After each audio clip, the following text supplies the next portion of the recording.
Life में कभी कभी ऐसे लोग भी मिलते हैं जिनके सामने हम बहुत कुछ बोल नहीं पाते, जिनकी पर्सनालिटी से हमें डर लगता है, जो जब हमसे बात करते हैं तो ऐसा लगता है कि वो हमें जलील कर रहे हैं, इंसल्ट कर रहे हैं हमारी।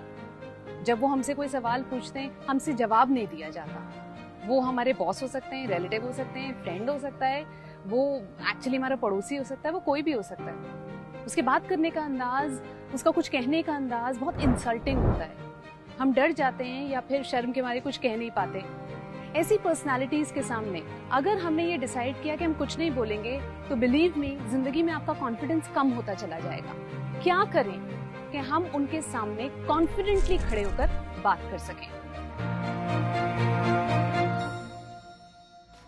सबसे पहले दोस्त, नो योर राइट्स। अपने हक जानना जरूरी है। एक इंसान होने के नाते हमारी रिस्पेक्ट और हमारी डिग्निटी, ये हमारा हक है। दूसरा इंसान ये हमसे छीन नहीं सकता। लेकिन अगर हम खुद की इज्जत नहीं करेंगे, अगर हम यही नहीं जानेंगे कि अपनी भी डिग्निटी और ऑनर है, तो दूसरा इंसान आके उसको कुचल के चला जाएगा और हमें समझ में ही नहीं आएगा क्या हुआ। इसलिए जिम्मेदारी है हमारी अपनी इज्जत को बचाना। किसी दूसरे को हमें डिसरिस्पेक्टफुली और बुरी तरीके से बात करने की इजाजत ना देना। And that will come into your looks. आपके बॉडी लैंग्वेज से दूसरे को पता चलेगा कि वो आप पे चिल्ला सकता है कि नहीं। So in your mind tell yourself, I have the basic right to be treated with respect and dignity. जिंदगी में इस फिराक में रहना कि हर इंसान समझे कि हम कितने अच्छे हैं, बहुत अच्छी बात है, लेकिन ये पॉसिबल नहीं है। और खासकर वो इंसान जो आपसे डिसरिस्पेक्टफुली बात करता है, जो आपकी डिग्निटी को कुछ समझता ही नहीं, जो इतना रूड है, जो रोज आपको इंसल्ट करता है। Stop being nice to that one person who is not being nice to you. क्योंकि उसको पता चलना चाहिए कि आपको अच्छा नहीं लग रहा। और ये बताने के लिए कि आपको अच्छा नहीं लग रहा, आपको ये बताना होगा कि वो गलती कर रहा है।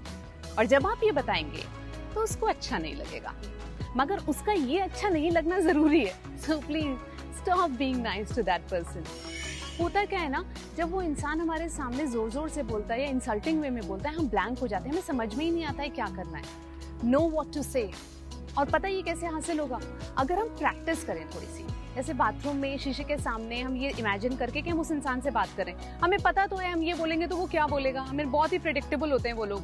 तो जब वो सिचुएशन आएगी तो हमारा कॉन्फिडेंस थोड़ा बेटर होगा। हमें याद होगा कि अरे ये बोला, अब हमें ये बोलना है। जैसे कि अगर वो हमारी बात काटने लगे तो हम साफ साफ बोल सकते हैं, रूल ये था कि तुम पहले मेरी पूरी बात सुनोगे।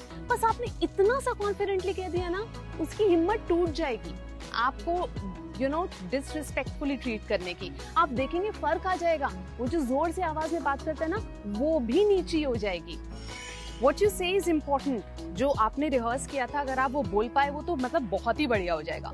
लेकिन अगर आप वो कर भी पाए, what you do is much more important। जैसे कि अगर आपने उस बंदे को बोला, तेज आवाज में मुझसे बात मत करो, जोर से बात मत करो, मगर फिर भी वो आपसे जोर से बात कर रहा है, आप दोबारा से उससे बोलेंगे आवाज नीची। अगर फिर भी उसने आवाज नीची नहीं की तो आप वहां से चले जाइए। जैसे ही वहां से चले जाएंगे, उसको बहुत इंसल्टिंग लगेगा।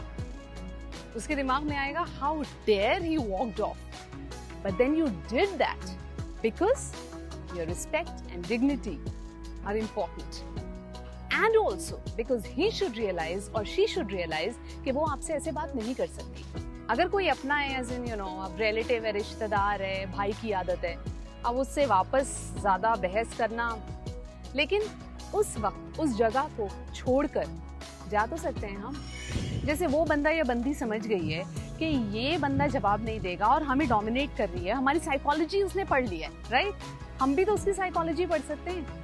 क्या पता करने की कोशिश कर सकते हैं कि उसका रियल मोटिव क्या है हमारे साथ ऐसे बात करने का। क्या वो बंदा चाहता है? क्या वो ये चाहता है कि वो हमेशा खुद को सुपीरियर समझे? क्या वो दुनिया को दिखाना चाहता है कि कितने लोग उससे प्रभावित होकर काम करते हैं? अब अगर हम जब रियल मोटिव समझ गए तो समझ गए हम कि कहीं ना कहीं वो इसे हासिल करने की कोशिश कर रहा है, उसको जीतने नहीं देना। Just don't let him or her win, because it's not right. आप किसी की रिस्पेक्ट को कुचल कर नहीं जीत सकते यार, आप तो हार गए। बट वो ये बात नहीं समझ रहा। तो हर वो पॉइंट जहाँ पे ऐसा लगने लगे कि अब ये बंदा जो खुद को डोमिनेट करने की कोशिश कर रहा है वो कर पा रहा है, वहीं पे रुक जाइए, उसको भी वहां रोकिए और बोलिए हम ऐसे बात नहीं कर सकते। अगर आप मुझसे ऐसे बात करेंगे, मुझे आपसे कभी बात नहीं करनी। इस तरह की बातें करनी पड़ेंगी, वरना यहाँ नहीं रोका तो वो कहीं नहीं रुकेगा।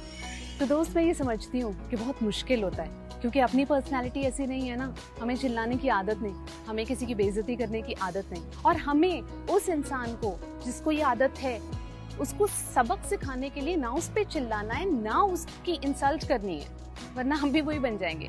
लेकिन हाँ, उसको रोकना ही ये करने से। जिस दिन हम चुप रहना सीख गए, उस दिन जिंदगी का अंत हो जाएगा यार। अपने कॉन्फिडेंस लेवल जो ऊपर जाना चाहिए वो नीचे जाता जाएगा, फिर हम कुछ भी नहीं रहेंगे, फिर कोई भी आके हमारी रिस्पेक्ट को कुचल सकता है। ऐसा नहीं होने देना है। जब तक हम खुद के लिए नहीं खड़े होंगे, हम कैसे किसी और के लिए खड़े होंगे।